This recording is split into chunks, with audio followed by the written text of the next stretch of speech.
Hello student, आज हम नया टॉपिक देखते हैं बिंदु आवेश के कारण विद्युत क्षेत्र की तीव्रता। लास्ट क्लास में हमने पढ़ा था विद्युत क्षेत्र की तीव्रता क्या होती है, इलेक्ट्रिक फील्ड स्ट्रेंथ क्या होती है। तो वो हमारे पास आई थी ई वेक्टर बराबर F vector upon Q note. Q note यहाँ पे परीक्षण आवेश था। तो विद्युत क्षेत्र में कोई बिंदु है और वहां पर हमको क्या निकालना है, विद्युत क्षेत्र की तीव्रता। तो वहां पे क्या लेके आओ, एकांक परीक्षण धनावेश लाओ, तो उस पर जितना बल लगेगा वो ही उसकी क्या होती थी, इलेक्ट्रिक फील्ड इंटेंसिटी, विद्युत क्षेत्र की तीव्रता। अब हमको क्या करना है, हेडिंग समझो, बिंदु आवेश के कारण विद्युत क्षेत्र की तीव्रता। हमको एक पॉइंट चार्ज लेना है, बिंदु आवेश लेना है और उससे उसके चारों तरफ कहीं कोई बिंदु लेंगे, वहां पे इस आवेश के कारण विद्युत क्षेत्र की क्या निकालेंगे, तीव्रता। जैसे मेरे पास एक बिंदु O है, क्या है, बिंदु O। इस पर मैंने एक प्लस क्यू बिंदु आवेश को रखा। क्या रखा, एक प्लस क्यू, ये क्यू आवेश का एक बिंदु आवेश बिंदु O पर स्थित है और इसके चारों तरफ माध्यम वायु या निर्वात है। इससे R दूरी पे, इससे कितनी दूरी पे, R दूरी पे, R दूरी पे कोई बिंदु P स्थित है। क्या है, कोई बिंदु P स्थित है और इस P बिंदु पर हमको विद्युत क्षेत्र की तीव्रता ज्ञात करनी है। क्या करना है, विद्युत क्षेत्र की तीव्रता ज्ञात करनी है। तो अब हम क्या करेंगे, जिस पॉइंट पे विद्युत क्षेत्र की तीव्रता ज्ञात करनी है वहां पे क्या लेके आ जाएंगे, टेस्ट चार्ज। कौन सा आवेश, परीक्षण आवेश। तो हम वहां पे क्या लेके आ गए, परीक्षण आवेश। क्योंकि टेस्ट चार्ज लेके आते थे, फिर उस पे क्या निकालते थे, बल, और आवेश से क्या लगा देते थे, भाग। तो हमको क्या मिल जाता था, विद्युत क्षेत्र की तीव्रता। तो हम क्या लेके आ गए, टेस्ट चार्ज।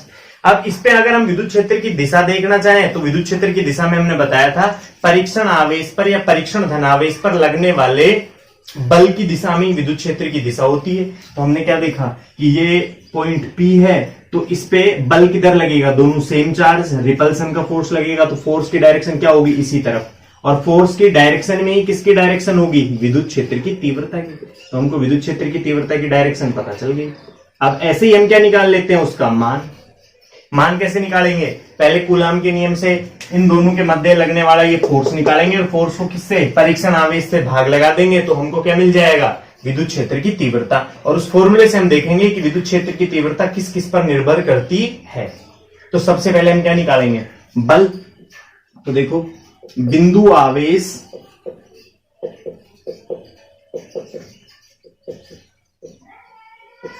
के कारण परीक्षण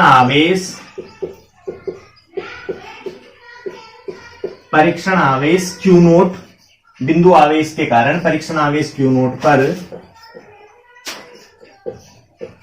लगने वाला बल कौन से नियम से,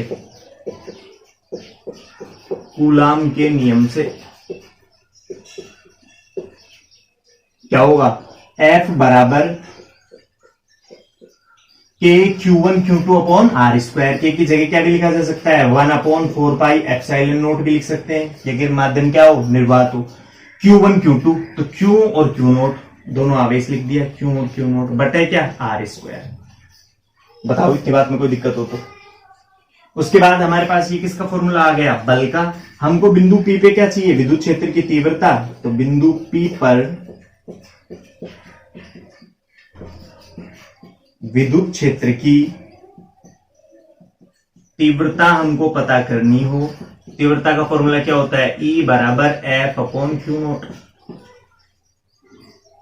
F का वैल्यू हमको पता है, तो समीकरण 1 से समीकरण 2 में F का वैल्यू रख देते हैं। तो देखो क्या आया, E बराबर, इसकी जगह क्या भी लिखा जा सकता है, के Q naught upon R square बटा क्या, क्यू नोट।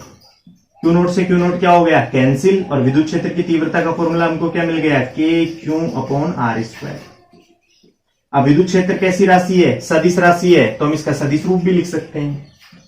सदिश रूप में इस फॉर्मूले को कैसे लिखेंगे, सदिश को लिखने का तरीका पहले ही बता दिया है हमको।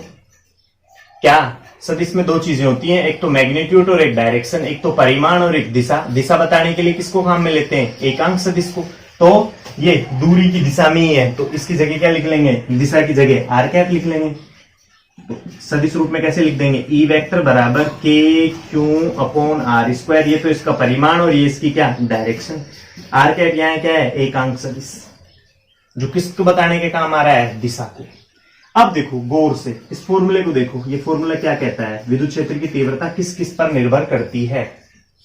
तो देखो विद्युत क्षेत्र की तीव्रता के फॉर्मूले में क्या आ रहा है, के तो क्या है कांस्टेंट नियतांक है, और वायु निर्वात के लिए इसका मान कितना होता है 9 गुणा 10 की घात 9, पता होगा पहले आ चुका है कूलम के नियम में। ये क्या है क्यू, तो क्यू के तो विद्युत क्षेत्र की तीव्रता कैसे हो गई समानुपाती, और दूरी के कैसे हो गई वर्ग के व्युत्क्रमानुपाती। सर ई के तो क्या है क्यू समानुपाती और दूरी के क्या है वर्ग के व्युत्क्रमानुपाती। इस बात से हमको क्या पता चलता है कि सर यदि ये जो बिंदु आवेश है इसका मान दुगुना करेंगे, 2 गुना करेंगे, तो विद्युत क्षेत्र की तीव्रता भी कितना गुना हो जाएगी 2 गुना। क्यों, क्योंकि ये इसके क्या है प्रोपोर्शनल है, समानुपाती है। और साथ में सर दूरी के कैसे है वर्ग के व्युत्क्रमानुपाती। व्युत्क्रमानुपाती का मतलब वैल्यू बढ़ाएंगे तो इसका मान क्या होगा कम। तो जैसे जैसे हम बिंदु आवेश से दूर जाते जाएंगे वैसे वैसे विद्युत क्षेत्र की तीव्रता की वैल्यू क्या होती जाएगी कम होती जाएगी। व्युत्क्रमानुपाती का ये मतलब है, जैसे मैं कहूं यहां पे मेरे पास एक पॉइंट चार्ज है क्यों, इससे यहां पे और यहां पे 3 अलग अलग स्थितियां ले लेते हैं। यहां पे हमको क्या निकालना है विद्युत क्षेत्र की तीव्रता निकालनी है। देखो आवेश तो तीनों के लिए सेम है, दूरी तीनों के लिए क्या होती जा रही है बढ़ती जा रही है। तो सबसे कम विद्युत क्षेत्र की तीव्रता किसकी होगी जो सबसे ज्यादा दूर है, तो कहां पे E3 पे, और सबसे ज्यादा किसकी होगी 1 पे। तो विद्युत क्षेत्र की अगर तीव्रता देखें तो E1 की ज्यादा होगी किससे E2 से, और फिर E2 की ज्यादा होगी किससे E3 से। हमको इस रिलेशन से पता चलता है। कई बार E व R के बीच ग्राफ भी पूछ लेता है 1 नंबर में, बिंदु आवेश के कारण विद्युत क्षेत्र की तीव्रता और दूरी के मध्य आलेख चित्र। तो चित्र हम बना सकते हैं फटाफट से ग्राफ्स इनको देख के, वो पहली क्लास में सीख लिया था 11th में बेसिक मैथमेटिक्स में। एक एक्सिस पे E ले लिया, एक एक्सिस पे क्या ले लिया R ले लिया, कैसा आएगा व्युत्क्रमानुपाती का ग्राफ, ऐसा वर्ग के व्युत्क्रमानुपाती।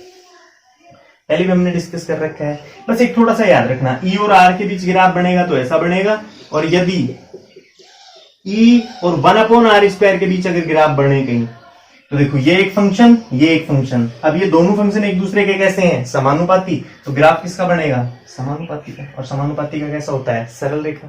तो एक्सिस पे ध्यान रखें E व R के बीच बनवा रहा है या E और 1/r² के बीच बनवा रहा है। तो बिंदु आवेश के कारण विद्युत क्षेत्र की तीव्रता का फॉर्मूला क्या आ गया E बराबर KQ/r²। क्लियर है।